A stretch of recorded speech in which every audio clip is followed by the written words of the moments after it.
my son is whatever, whatever. And then I ended up with Alpenseca in Pensacola, Florida. And man, these guys were scary.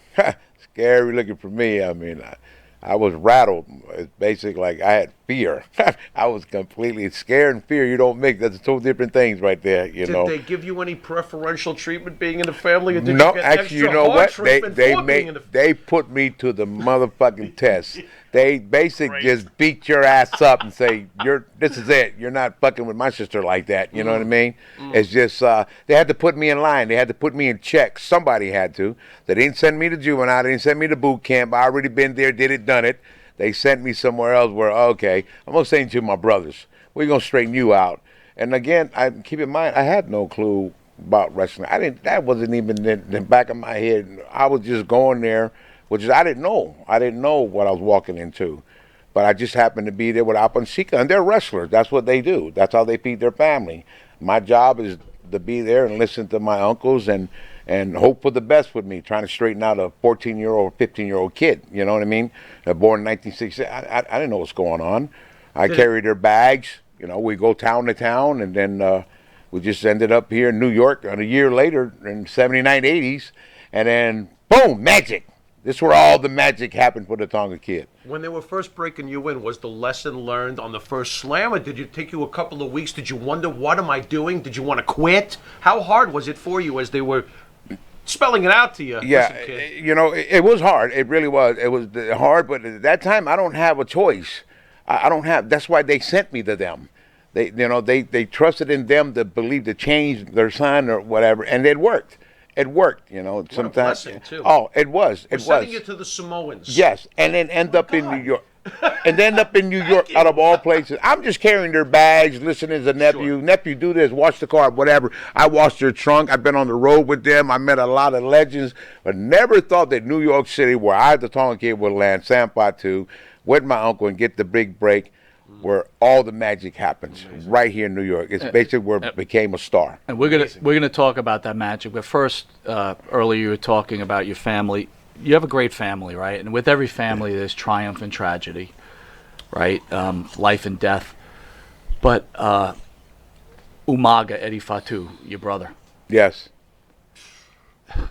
Incredible talent. Oh, man. Can you talk to us and just tell us about your brother and what kind of person this man was? Because as a wrestling fan, what a talent. But I could imagine with someone being that talented, what a great human being he probably was.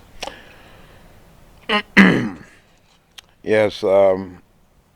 Again, these are very sensitive, that come out. But again, I'll just keep it real. My brother was a good person. I'm not just telling you or the world because he's my brother. You have to know him to say these things, and I know him. He was a good person, a good human being, a good dad, a good uncle, a good brother. He was a giving man. I mean, the money that he made and he shared his blessings is the same what I did when I was Tonga Kid. I shared my blessings. And, my brother, Edward Fatu, my mom calls him Edward Fatu. I was wondering, who you calling Edward Fatu? I didn't know that was his real name, that's your brother's real name. I thought it was Eki, but he said, no, it's Edward Fatu. It's on the birth certificate. But my brother Humanga was a good man. Like I said, it's just sad that he left so early. He went so quick, so fast, and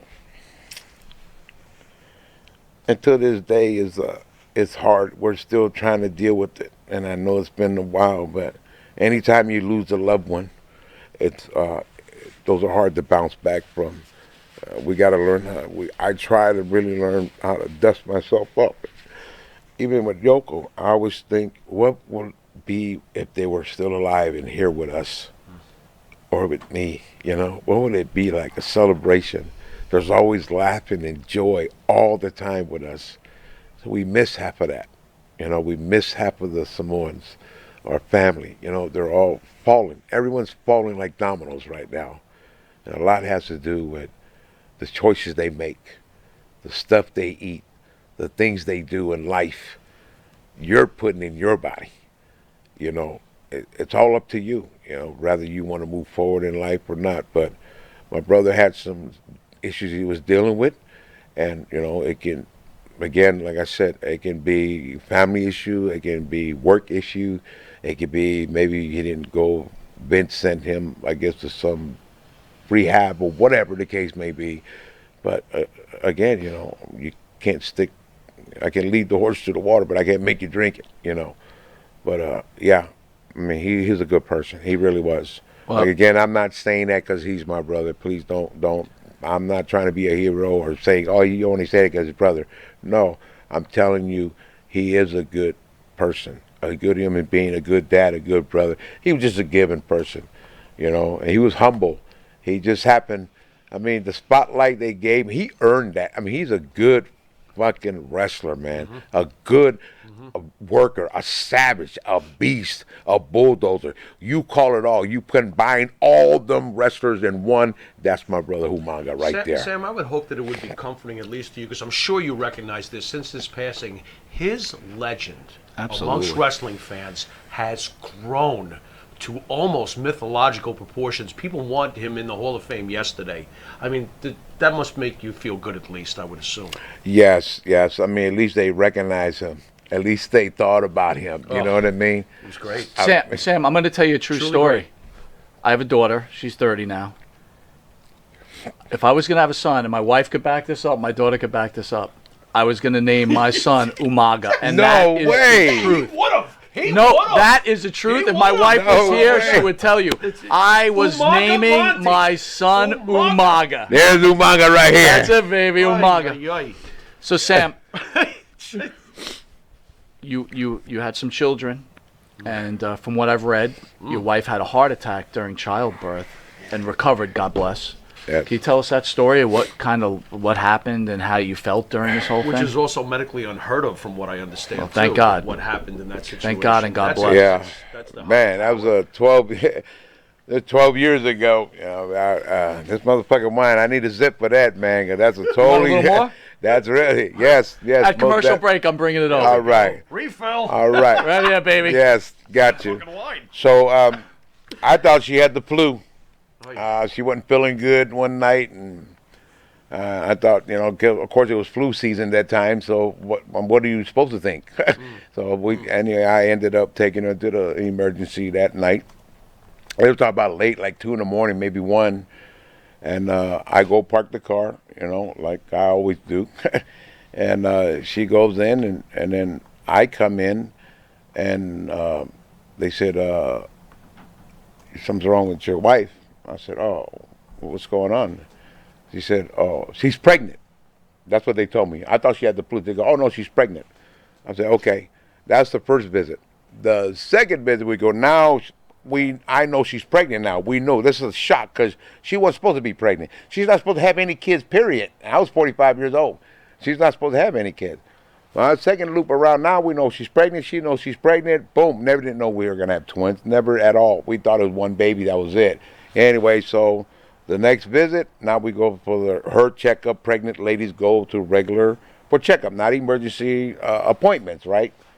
So she walks in there, and then I drop her off. I park the car again, the second round. And then they turn around, and next thing you know, we have all of these people on the 3rd floor. Keep in mind, it's just a regular appointment, just a checkup, see how she was doing. So when she arrived there, they took her straight up to the 3rd floor. I parked the car.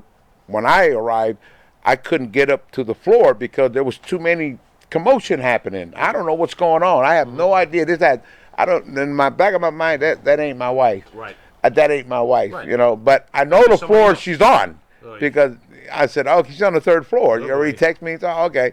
So anyway, I get up to the 3rd floor. I never forget the room number. It was A15. I'll never get that room number because that's what caught the corner of my eye because they wouldn't let me in the door. Now I know it's my wife. Something's going on. So she ended up having, I guess, started with a blood clot or something like that, and it came up to the leg, stopped her from breathing. Now, when they stopped her from breathing, I looked through the curtain, and there's a a lady on top of my wife pressing the chest to try to revive her. Keep in mind, she's pregnant now. You're jumping on her stomach, and and now you're trying to bring her back to life, or trying to get air in her. So the lady couldn't press no more. So a guy jumps on her now. Now you got two. Now they need a little bit more pressure, a little bit more muscle. I'm trying to get to the room. They're trying to tonk me from coming in, but I can see them doing this to my wife. And I'm trying to get to her. So the security, code blue was for her, code red was for me. Oh, boy. To take me out and secure me, because there's too much happening. There's people everywhere. I mean, you're talking 40 people in this one little room. They're all different. One's for the heart and the other one's for the leg. I mean, you got all these people trying to get to my wife. And then the last I remember is the doctor came out. You can almost see them bend their head down. And that feeling was the most darkest moment of my life. You can almost tell she's dead. You know, when you see the doctors come out, they don't have to tell you. You can feel it. You can look at the emotion. And sure enough, man, she was gone.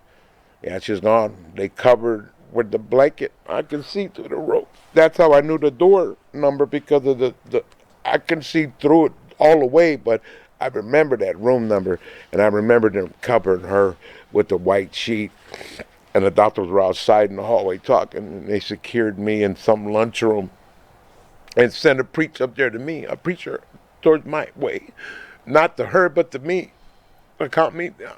And then they sent some lady to check my blood pressure, some nurse, I don't know.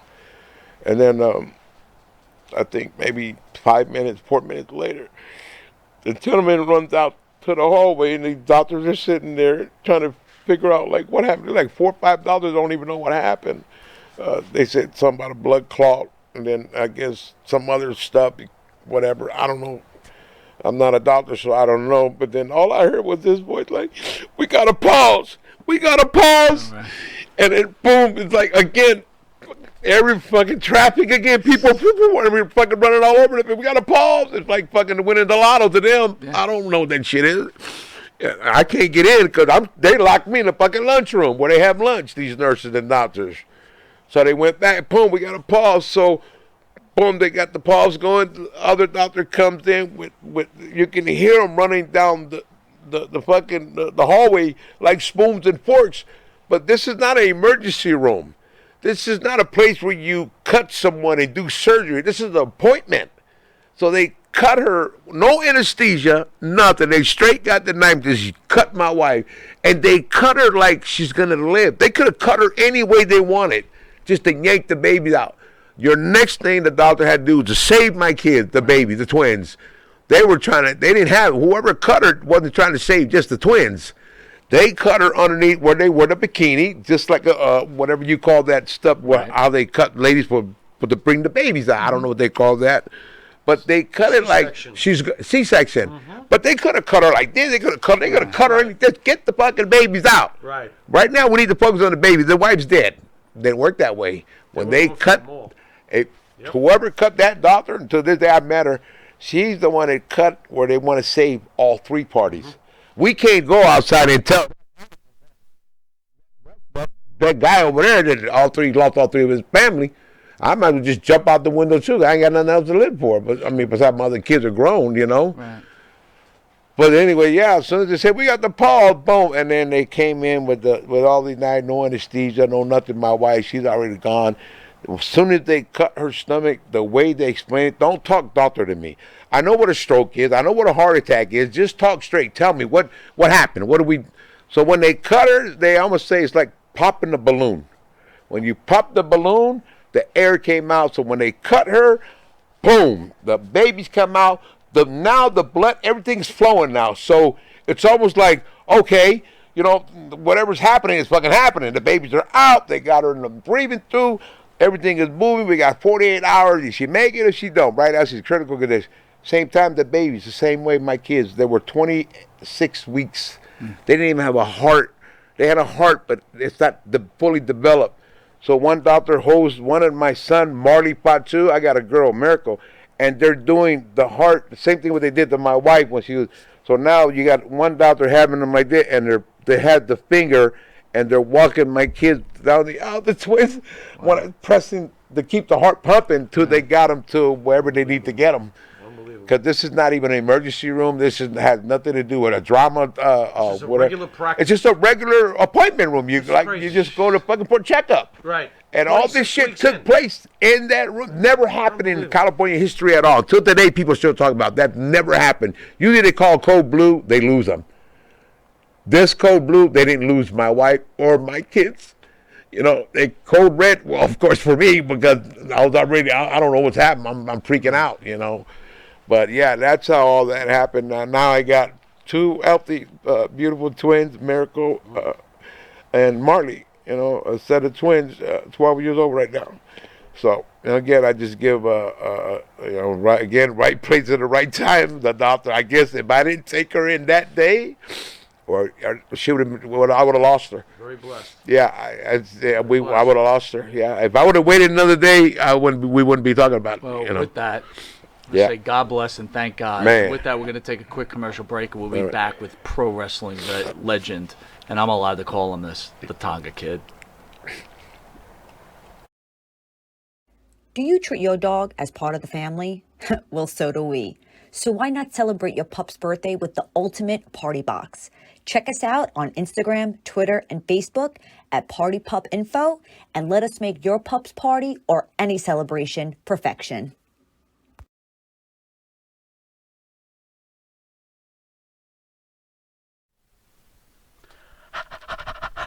That's right, folks. Canine Corral for all your dog daycare and overnight care. Call 631-549-1544. That's 631-549-1544.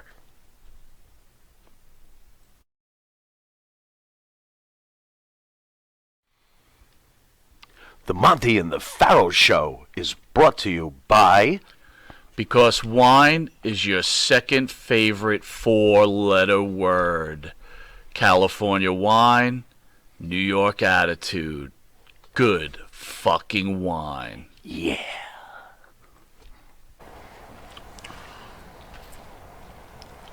All right, welcome back to Long Island's #1 pro wrestler and broadcast, Monty the Pharaoh, only seen here out of Indie Music TV. We are with an incredible person, not to mention one of the greatest pro wrestlers in the history of pro wrestling, the Tonga Kid, in studio. All right, man. Let's do it, Sam. Let's go on to where we got to see you when we were in junior high. And Oh, yeah. Oh, yeah. Oh, man, this is the fun. Because we're right about your age, Thank so you. we can't do that, Yeah. you know. Yeah. So there we are.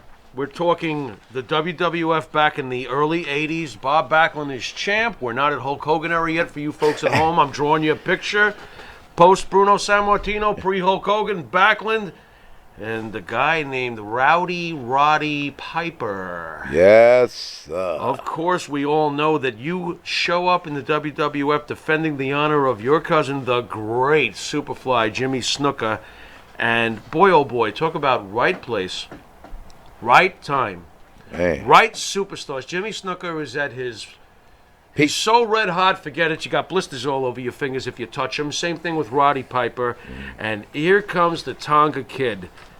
Tell us about that awesome debut and your match with Roddy Piper at MSG. Please. Man, it's like as hot as that hot sauce you got right there, man. That's how hot. That's how hot we were. That's how hot we were, man. We were hot as that hot sauce right there. I said earlier about my wife, just at the right place at the right time. How did it come about that they broke it to you? You were going to be a part of this huge program. Were you just like blown away by it? How was it broken to you? Well, they broke it to me in Allentown, Pennsylvania, the little hall where they shoot TV every Wednesday. Yeah, they broke it down. Jimmy got run into some issues, or like all other wrestlers run into issues. You know, you got to send him to some kind of rehab or whatever he was dealing. Again, I was young. I don't know a lot of them. That's just what I hear.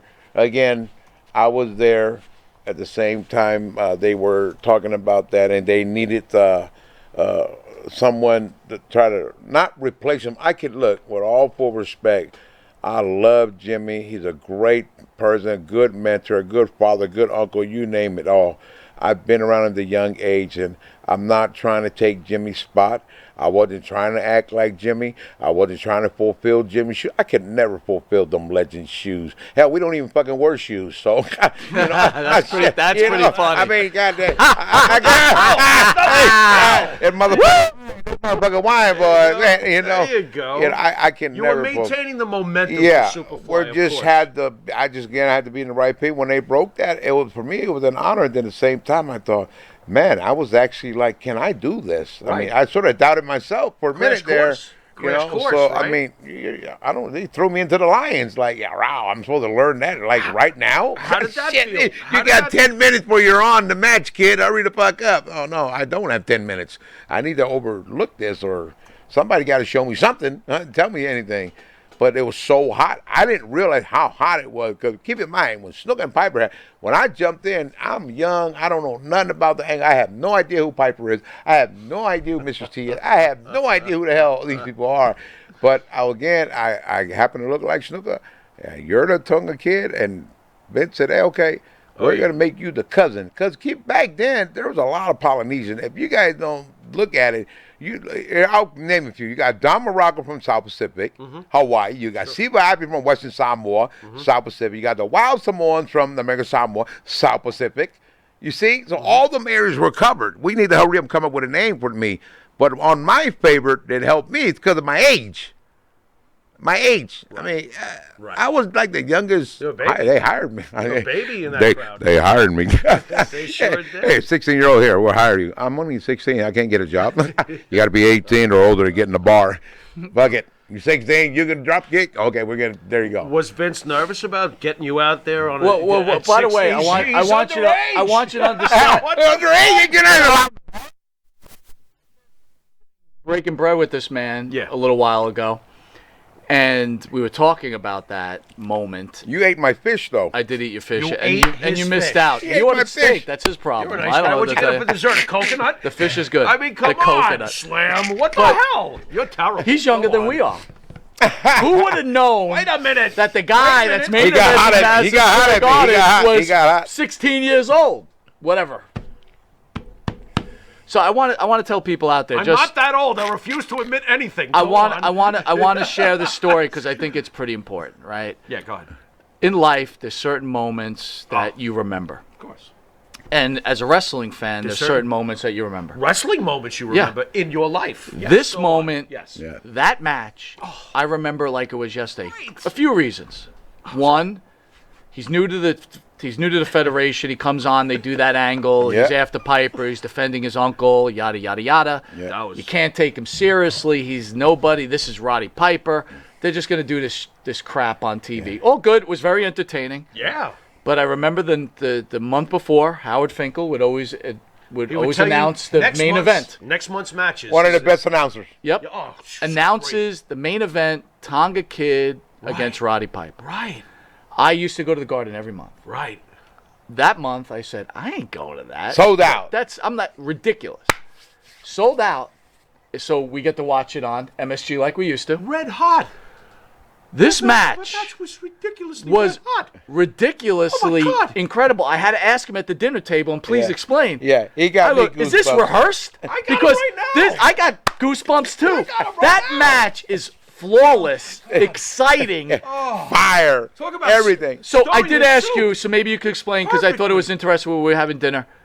When Piper's ramming your head against the turnbuckle, I'm thinking maybe you guys talked about it, but you go ahead, take it from there. Okay, so here's what happened. So we didn't rehearse that. It's basically everything was on the fly. You got to keep in mind, I'm completely a virgin with everything, walking into this. All I had to do was listen. But everybody has their moment to shine. Everybody wants to shine.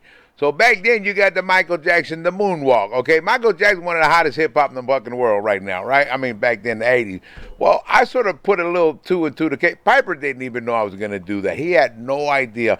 All he knows, every Samoan you slam a headbutt together, or you bump their heads, or hit on a turnbuckle, you hit them with a chair, we don't sell it. Right. Our gimmick is you got a hard head. Right. Well, yeah, we really do have a hard head. In reality and right, we do have a hard head. Okay. I mean, you hit me with a chair, I'll probably go down and gag myself, but we do have hard heads because your wife or whoever can tell you that over and over and over and over again. That's what I mean by hard head. So now, here we go, the headbutt. Okay, boom, everybody sell or they don't sell it. My thing was, okay, let me put a little bit of the flavor on it. I'm trying to stay with the 80s. I'm trying to stay, who's the hottest movie star? Who's the hottest hip-hop? Who's the hottest? Michael Jackson was hot. I said, okay, I can dance. I'm young. I'm from the hood. I Now, what, you're thinking about this during the match? Yeah. No. Oh, this was before. No, this is not during the match. This is the era that I was in. Okay, I got you. Okay, I'm growing up in that era. The Right. Michael Jackson, be there, you know what I'm saying? I mean, shit, you know, like Rick James, Right. back in the. Well, what you're about to do wasn't planned, though, right? Not What you're at about to tell all. us. Okay, Not go at ahead. all. Go ahead. So Go for Piper didn't even know it was coming. He had no idea that I could dance. So we get to the dressing room anyway. So now, boom, here comes this. A little bit of the moonwalk, a little bit of the strutting. I put a little bit of the mix. People didn't know, how does he moonwalk with no shoes? What is that move? Well, you got to know what that move is because that's one of the hottest fucking moves in hip-hop is the fucking moonwalk. Oh, How can you not know what that is? Yeah. So I put that and I mix it, and on top of that, I don't have shoes. That even made it better. Yeah. And Samoa's got hard head, so I'm not gonna sell. I can do this and look straight up. Everybody does that, so why not do it? Add a little dance to it and a little bit of a moonwalk, and it's all up to the heel how to sell it. Either he'll cut me off or let me do my thing. Right. And he let me do my thing. Did he Boy, sell that yeah. shit, man? Oh, he didn't even know what's coming. He came back to the dressing room. He said, "What the fuck was that?" He don't even watch. He don't even know the Michael Jackson. He probably know, but I mean, his kids probably know more than he is. You know, but. Yep. Again, Piper's a whole lot older than me. I don't know how old, but then I was completely, like I said, I was young. So I just followed the momentum of the 80s to the 82 or whatever is happening. I'm trying to stay in the race. His face during that, like, he had never seen anything like that before in his life. Yeah. I mean, boy, Jimmy, I got to tell you. He just looked like this. He was, I mean, Exactly. he was looking at me like he had no idea what I was doing. The most beautiful aspect of that moment, though, shows the amazing professionalism and the recognition of the moment of Roddy Piper. Yes. He let your moment breathe. Yes. The crowd had Well done. time Exactly. to let it all out.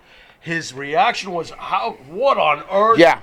Everything. He let But the he whole could have moment- cut me off. He could have. He could have not let me shine. But he that- could have just. But he he recognized didn't that's not doing either of you a favor. at all. He knew it's what not was helping. best. An amazing moment, man. Yes, Just an amazing, he's so amazing professional. moment. So that's why they're called legends. Right. I'm a legend. I'm not putting myself over. I'm a legend. You Oh, don't you're have to. I give a you don't shit have about to. Hall You of are Fame. a legend. You know, I give a shit about Hall of Fame with all due respect, but my kids said to me, and that's all that matters, that you are our Hall of Fame. That's all that matters to me. Absolutely, Bro, man. you're our Hall of Fame. Yeah, you know what I mean? are our Hall If I of could Fame. really spell it out, that time That's- period, junior highs, which we were in when Yes. that moment, have junior highs from here through the Great Plains to California. We're all talking about you, bro. Absolutely. That's beautiful. You can ask for more. in I life didn't even than- fucking make. I made the high school, but they kicked my ass out in 9th grade, maybe 10th grade. Shit, that's how bad I was. I was beating people. I was bullying. What all And put do some was shoes on. Yeah, exactly. You know, I was just bullying. People. I was just rough kid. Like I said, they sent me the. Sure. So now that I've been in experience, I'm a little older, a little wiser. I tell kids now, even my own kids, don't ever bully nobody. No, you go. that's not the right thing to do. I mean, sort of, just don't. It's not a good atmosphere. I mean, it's just not good all the way around. 'Cause I experienced it. Now that I look back, the guy took his lunch bag. I beat his ass up. He was a nerd. I mean, I can go on, but I wish I never would have did that. Period. But Right. you learn as you grow, and that's just the bottom line. I Right. mean, it's almost like you gotta crawl before you walk, and you gotta walk before you fucking run. It's simple. That's it, bro. I mean, that's You how rec- simple you it is. recognize you know. missteps and you I'm correct sorry, them. the kids I beat up back in high school. I see in the 9th grade. Oh, sorry, Tommy. I do remember Tommy. I pulled his hair out and yanked him back and threw him in the locker, and the locker was like maybe as big. weren't Sorry, very big. Tommy. And you think- I remember him. You think we had him? He's the only one I threw in the locker.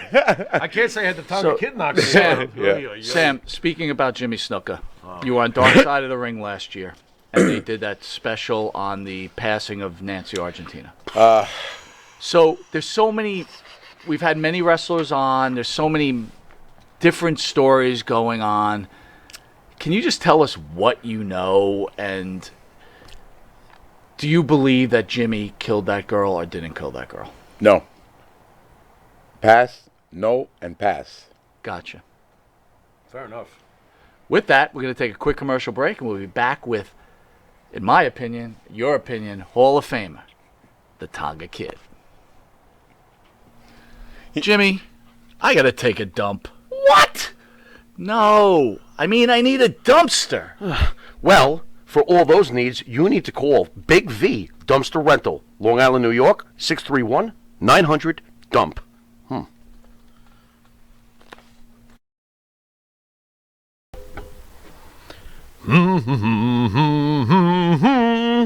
Oh, what's up, Mike? Hey, Jimmy, what's going on? Yeah, nothing much. You know, Jimmy, I love this country. Oh. I love to buy Made in America material. And I love to buy my artwork at TAG, T-A-A-G, Made in America, 14 East Broadway, Port Jefferson, New York, 11717. The shop at the corner. And Nitro's Garage for all your automotive needs. Call 646-675-2349. That's 646-675-2349. For all your automotive needs, Nitro's Garage. Ask for Jack. All right, welcome back to Long Island's #1 pro wrestling broadcast, Monty and Farrow, where we are honored to have future Hall of Famer, the Tonga Kid. By the way, you've got opinions about the Hall of Fame, my friend. What are your thoughts on that, sir? Look, I mean, me personally, like I said, my kids told me that you are a Hall of Famer, and me, I take that to the heart. That's good enough for me. You know, me personally, the Hall of Fame, we all know that wrestling is entertainment. I can't say it's fake because I'm dealing with issues right now from wrestling, which is a lot of chronic pain. I deal with all the time. So what do I do to relax my nerve? I got to smoke. You know, I got to smoke some good weed, and this is just the way it is. It's reality, and everybody adapts different in life, and that's what I was required to do towards my doctor and therapy and everything else. So I go through this every day. So how do I adapt in life? I move forward and stop whining and complaining. But when it comes down to all the pain, I don't have the itch for that. And what I mean by that, I get it, people. They say, oh, you should be a Hall of Fame. You should be a Hall of Fame. And look, I get it. I totally get it. But being so young and learning a lot of shit in this business, which has made me a millionaire. I used to be a millionaire, or could have made me a millionaire. I mean, there's so many ways to go with this. You know what I mean? Could have, got it, Coulda, didn't was, have it. shoulda, You know, there's shit on. Look, shit on, buried. You know what I mean? I mean, jobber, you name it. Right. I've been all that shit. Sure. So the ones that really deserve to be the Hall of Fames are the one that really earned it and worked hard for it. I'm not knocking all the legends that are not here with us today. They're lost, and I mean, they're passed and moved on, and then a lot of them are still, some are still here with us today, and some fortunately are not, you know. But those that are played golf and you watch Tiger Woods, they give them green jackets out. Those are you call Hall of Fames. Mm-hmm. Again, I'm not knocking the WWE. Let's get it clear. I'm not knocking any other wrestler. I just want people to know that our business is entertainment. It's what we do. In golf, that ain't fucking entertainment. These guys deserve to wear that green jacket. These are Hall of Fame. These are the ones that carry, that work hard every single day. We work hard too. But I get it where people say that the match that you guys represent, or we represent, wrestling for a long time. I must have took 1,000 slams a year.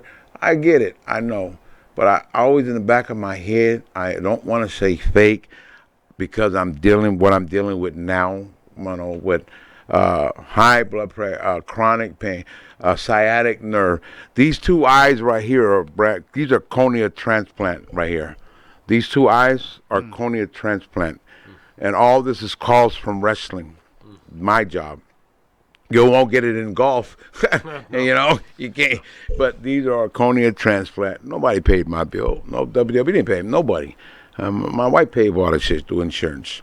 So I'm going through those issues because of my job. So when I had the cornea transplant, I was done supporting my family, and that hurt it. I went to the DMV, believe it or not, to get my driver's license. I couldn't even see the E, and the E had to be big as shit. You can't. That's the first letter you see. You got to take the eye exam. If you don't pass the eye exam, why are we putting you in the car? It don't make no fucking sense. Right. I couldn't see nothing. I was completely blind, but didn't recognize. So they closed this eye, closed this eye. Anyway, so now there's no driver's license, no ID. Now they put you in the surgery, and it's up to me. What do I got to fucking do? I'm blind anyway. Go ahead and cut me. I don't give a shit. Give me somebody else's eye, and this is what these are. So the left, never forget the name. At 3 in the morning, I got a call telling me we're ready. You know, we got a transfer. I mean, they must have had a car accident, I don't know, an hour ago. The eye's fresh, and her name's Linda. These are cornea transplant. You put another eye. They can take your eye out and put another eye in. I got Linda here and Diane over here. And this is serious. This is real talk. This is not bullshit. This is real. Amazing, because I cannot tell. Yeah. So you can't tell. You got Linda's eyes. Yeah. Hey, I'm serious.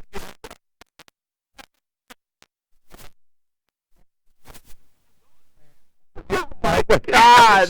Linda and Diane will stick with me forever. A true couple. You could see clearly the rain was gone. The cloud. There's no cloud there. So exactly. So I ended up with that. So no issue. But besides those who said the Hall of Fame, hey, you know, thank you. I thank you guys for thinking about me. I thank you for watching my whole career. And like, you guys probably know a whole lot more in my career than I do. We might. You know, which isn't good, right? No, it makes us books big time. That motherfucking wine, you know. There you go. There you go. Sam, we've had Lee Cole in the studio. He's the brother of Tom Cole. Tom Cole, of course, was part of the Ring Boy scandal involving Mel Phillips and Terry Garvin. I know this is probably not an easy thing to ask you about, but Tom Cole had said about Pat Patterson, who I know you had your memories of Pat. He would say about Pat Patterson the following. He'd look at you, and when he was talking to you, he'd look right at your crotch, and he'd, like, lick his lips and shit. He'd make sexual gestures by looking at you like that. Now, this is Tom Cole saying this. He put his hand on your ass and squeeze your ass and stuff like that. He'd check you out like you were a chick. I'm just curious, and you don't have to answer if you don't want to, but as far as Pat Patterson goes, most of the people who come in here love him. Is there any truth to any of the shenanigans we hear about Pat with someone like what Tom Cole would have to say regarding Pat's sexual conduct behind the scenes? I think it is. Something to it. I mean, I'm not tapping on to what he's. I'm telling you my story. Sure. Please. I think it is. I mean, you know, everything has to be a hush-hush, shut. You know what I mean? Everything's closed by the door. I mean, there's a position for everyone to do in the WWF. Everybody has a position to do. Whether you bend down or stand up tall or fucking take a bump or kneel or take the pinfall, take the blame. Let's play horsey. What the heck is going on here? You know, I'll take the heat today. I wasn't there. Well, you were there last night. Oh my God! So Patterson never called you into the back of the shower, did he? I hope. No. Okay, good. Pat, good. I'm just checking. Pat. Hey, Linda, come in here and bring Susan with you. This is terrible. This is awful. Sorry, Pat. Here's what I can remember about Pat, and I'm saying this from it's not the motherfucking wine. Growing up in the business, Pat had a lot to do with me get into the WWF. He's a genius. We love him. Into the WWF with the father. Understood. Not the son, the father. The big kahuna. The big dog. There you go. The nicest big dog. They got me the good money, good life. Pat was the one that made it happen because Pat seen something in me. He was probably checking me out. He seen something in me. But I never went that far as all the rumors that float around the dressing room.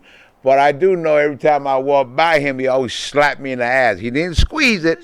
Okay. He didn't look up and down at my crotch or whatever. Did he say to you, beat it? No, he said, did you moonwalk over to my room? You're up next, kid. This is awful. That's what he did. He slapped me in the butt and said, you're up next, kid. There you go, kid. Hey, go out I was there. 16. What the fuck? I could have been a minute. I could have had a law. I could have sued. I got to be, that's it. You're done.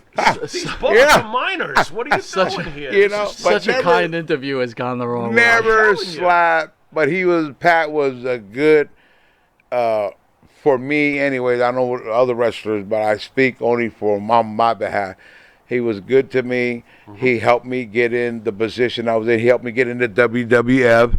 He helped me and my brother Rikishi get into WWF when we were in Pensacola, Florida. We left WCW back in the 91, 92. And then we got a break as the head shrinkers. Right. WWF, and Pat called us and meet in Mobile, Alabama. I mean, Pat had a lot to do. I don't know who else to fucking call in WWF at that time. I mean, who else am I supposed to call? I can't call. I don't know Vince that well. The son. I don't know the wife. I don't know none of them. All I know is Pat Patterson and Chief Jay Strongbow. Right. I was 16. I'm a little older now. I was WCW, Simone Savage, then boom, now I lost my job there. I'm fucking 91 or 90. My son Jacob's been born. Boom. Okay, what the fuck am I doing? I'm 92. I'm calling Pat Patterson, WWF. I'm calling him every single day. We get a break, and this is where me and my brother Rikishi comes in, Mobile, Alabama. Boom, we got hired right there on the fucking spot. A week on the road. What a short fucking dream that was. They fucking cut us off. Right. I want to get two fan questions in real quick. Okay. We got fans? Maria Davis asks, who's the stiffest wrestler you ever wrestled? Ooh. Stan Handsome. Nice. He can't see either. He's blind as a motherfucker, but he'll didn't have Linda he'll or hit you. Susan. You'll feel it if he hits you. You'll wake up. How did you guys? You guys can't even. Phil Descare's This must have asking, your debut, what was your shoot weight? Oh. Shoot weight? Yeah, how much did you so what really was your weigh? real weight? 205. Wow. Not guessing. Yeah, because I remember playing football in high school or JV. I forgot I never even made it to the varsity. How much did Joe McHugh say he weighed? Here's a very It's really here's a very interesting question, and I really do. This is a pretty impressive question. I didn't even think about it myself. I'm getting nervous now. But what is this impressive question? Bob McCarthy asked, okay, in the 80s, kayfabe was really strong. What were your thoughts about you and Piper exposing the business, making the movie Body Slam? Keep it real. Well, simple. Exposing it's been exposed way before me and Piper got together in the business. The only reason why they made that movie is because now it ran into showbiz. After WrestleMania, Mr. T. I mean, who the fuck? I mean, not that I'm not saying it because I hate Mr. T or now you mix Hollywood with fucking wrestling. They just took that fucking shit away from us in WrestleMania. Right. I thought they were just there for halftime to sing. Captain Lou, the MTV, the video, whatever, all that fucking shit they did with Cyndi Lauper and Dave. I just thought it was just like a halftime show. Right. But I didn't know they were part of the whole fucking show. I mean, they were the main event. They got Mr. T coming back with Hogan, and that would have made a lot of fucking wrestlers upset. And Mr. T don't know shit about wrestling. Interesting. Fucking right, they're gonna be. I'll be fucking hot too. What do you got to make $200,000 in one fucking 30 minutes? It's bullshit. I mean, we're taking 1,000 bumps a fucking year for you. So T was the spot. You see, so you can get a lot of people hot like that. How much money did you make for Body Slam? Man, I think I was up a month. It took a month to film that movie, and I think they gave me, if I'm not mistaken, I think they gave me $50,000. Wow. But that ain't shit compared to what's happening now. Oh, sure. Well, but still, back then. Well, back then, shit, all that motherfucker. All So that motherfucker went between Body Slam at $50,000 and main eventing Madison Square Garden against Piper, how much did you make for that? I'm up there. I know 20, a lot 30. more. So you're talking within a year, bro. You bring it home for two events. You're bringing home. I probably walked away with 25, maybe 20 grand at a young age. I mean, that's a night. I mean, the family is good. Like I said, I mean, I guess that's where. See, now we're gonna stir the can up because I'm coming now. The motherfucker. This is where it's gonna kick in. Now you got these guys that did 20 years in the business, and I only did a year, maybe one or two, and they're paying me all this money because I'm at the right place at the right time. But now you're mad because you did 20 years in wrestling and you never ever made that money before. Why the fuck are you getting mad at me for? I had nothing to do with this. Now you want to slice my throat. You want to tell them it's stew. They're going to stew. Tonga Kid this, Tonga Kid that. I wasn't even there in Chicago last night. Who gave you grief? Guys like Putski?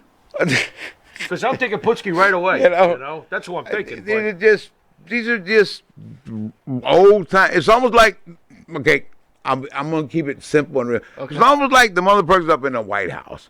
Step down, let the young generation step over. You've been here for 83 years.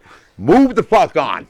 Let's take over. Give some other kids some talent or give them a chance to run the goddamn country. So you're basically saying, Ray Stevens, get your ass out of the ring. Tonga Kid is here, baby. And you get out the crippler. Yeah, okay, there you go. You know, you built like a baked potato. Move on. Man, you know, we got generation on top of generation. These guys are 85, 83. They're still trying to hold on to that shit. Let that shit go, man. Nick Bockwinkel. Your time's up. Your time's up. So we're almost out of time. I want you to talk about your son, and I want to talk about there we go. What's going on with your son? What's happening here? Are we going to get him into WWF? Is he going to become head of the table? What's going on here, brother? Man, I mean, there's so much fire. I mean, so much talk about my son, Jacob Fatu. I'm very proud of him, first of all, you know, for holding it down.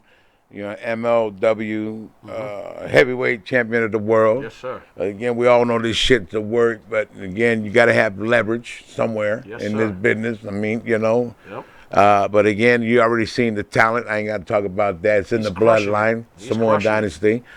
And, you know, it's almost like when you get a chance or you get an opportunity, you got to jump WWF.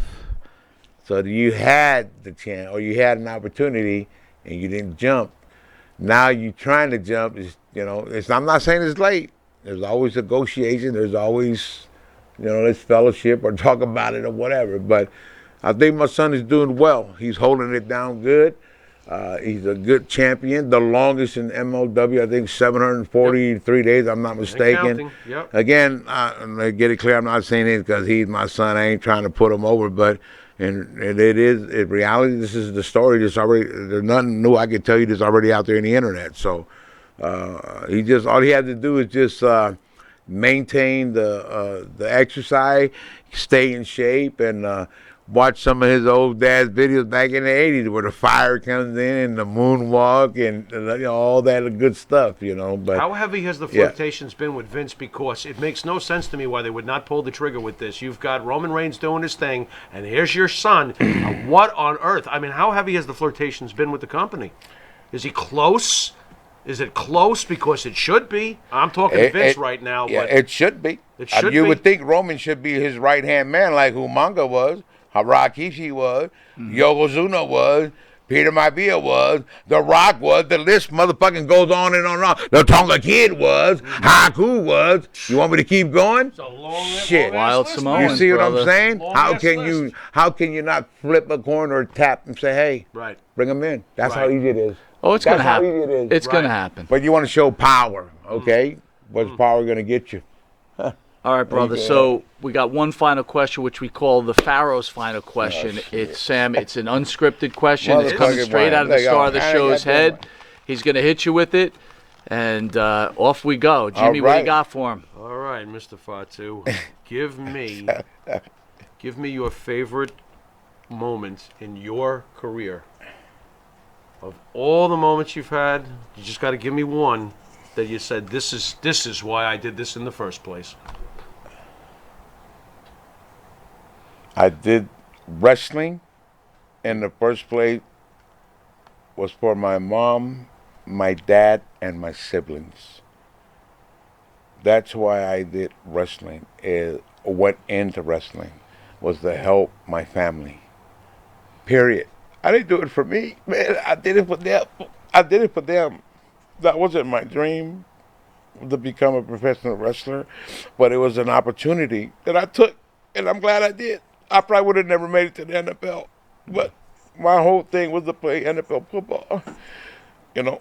When you walked back to the dressing room after your amazing moment with Roddy Piper, was it then that you might have picked up the phone and called home and said, hey, I think I've arrived? I made it, yeah. They seen it on TV. It was only on Saturday. It was only on Saturday morning. You only see it once a week. Back then, it was only Saturday mornings. I think it was, right? I think it was 9 in the morning. It was on a TNT or some shit. I don't remember, but I remember them watching me in the mornings on Saturday. Yeah. I made it. Yeah, I made it. You made it. I sure did. Congratulations, and you've been very blessed, my friend, just from your life story. 14 kids, 14 grandkids, and 5 kids, and it's not about the money, but I'm more richer now. I'm richer now than ever was. 14 grandkids and 2 chicks' eyes. Not bad. Not bad. Yeah, 4 grandkids and 2 chicks. You're right. And I got 3. I got 3 wives now. I got one at home and 2. I got 1 at home and 2 I travel with. Well, I got to tell you, the world's a better place because of you, sir, and we thank you for being part of this show today. You did not disappoint. A lot more questions out there, but we're out of time. I want to thank you for taking your time out to join our show today. We are honored. We are privileged. And God bless you, man. Thank you. God bless y'all, too, and everyone that are watching and listening. God bless y'all. If you didn't know, you are watching Long Island's #1 pro wrestling broadcast, Monty and Faro, only seen here out of Indie Music TV. Please catch us on YouTube, Facebook Live page, the Monty and Faro Facebook Live page. Hear us on iHeartRadio, Spotify, and Anchor. Catch us on New York Cable, channel 115 every Tuesday from 7 to 7:30, and on Saturdays 6:30 to 7 a.m. Channel 20, which is a few hours from now, from 1:30 to 2 a.m. Faro time. Coming up next Thursday, we have the Job Man, Miss Chris Molter, will be in studio discussing his book and his life as a professional wrestling, he doesn't mind saying it, as a jobber. Why should he mind saying it? He should be proud of it. Well, he says he has a problem with people saying it's talent enhancement. Right. It's called a jobber. We should parachute Barry Horowitz in and let them go at it. There you go. That would be fine. And on June 19th at 10 a.m., we've got Magnum TA. And at 11 a.m., right after that, we've got Lee Cole in studio. Lee wants to have a discussion over a few episodes ago where we had John Arizzi in, and he was not happy with our comments about Mel Phillips. Gotcha. Did you know Mel Phillips there? Hater. Hater. Hater. I don't have to know him. I can just listen. It's just hater. I had it in my life, too. There you go. And on June 28th at 4 p.m., a special Monday show, we've got NWA legend Baby Doll in studio. Very nice. Faro, any parting words, sir? Just thank you once again for letting us come into your living rooms. We love giving you this show. And until next time, you've been watching Monty and the Faro. Later. Keep it real.